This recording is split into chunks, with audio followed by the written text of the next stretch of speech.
Hi, everyone.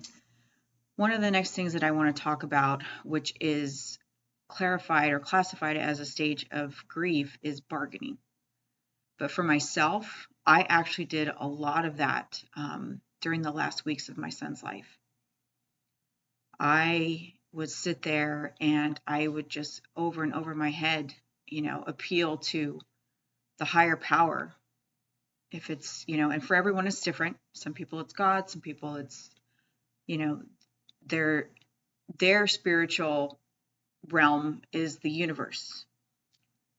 Whoever that you would feel that you would be talking to in that instance, that's who I was talking to. Take me. Take me instead. Make me sick. Make me ill. Save my son. I was like, I don't care. I was telling, whoever was listening, I don't care, if it's the most incredible, painful thing in my life. Save my son. Make him better. Give us this miracle that my son recuperates and recovers and he gets to come home.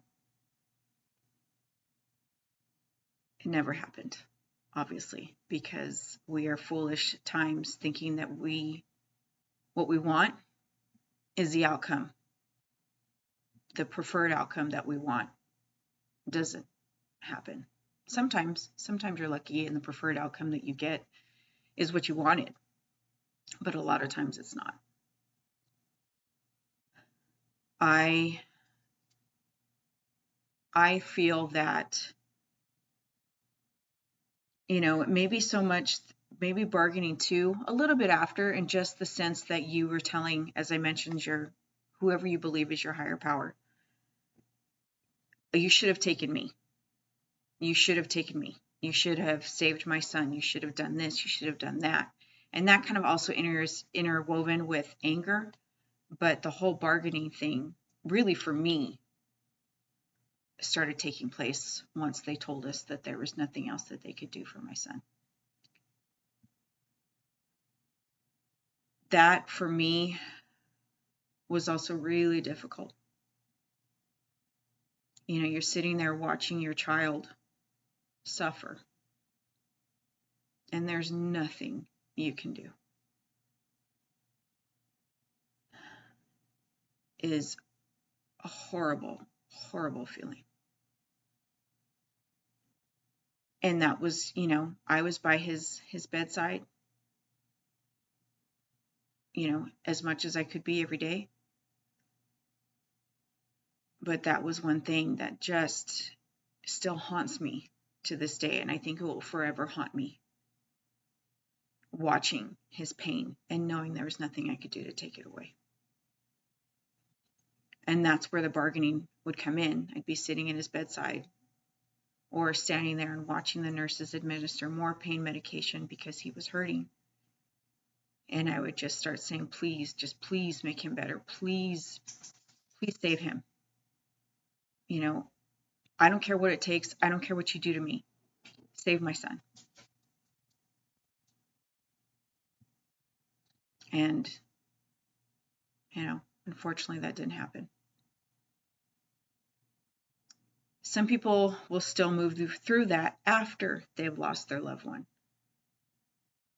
But for me, it was really during the last weeks of his life. And honestly, really, when he first relapsed, I still remember the first meeting with his doctors trying to discuss his treatment plan, and just the utter sense of hopelessness that I had after walking out. And starting bargaining then. Make him better. Make him well. Put him in remission. Do whatever you need to do in order to get him better. And, I just kept repeating over and over in my head. I don't know how many sleepless nights I had. Well, that just kept replaying over and over in my head.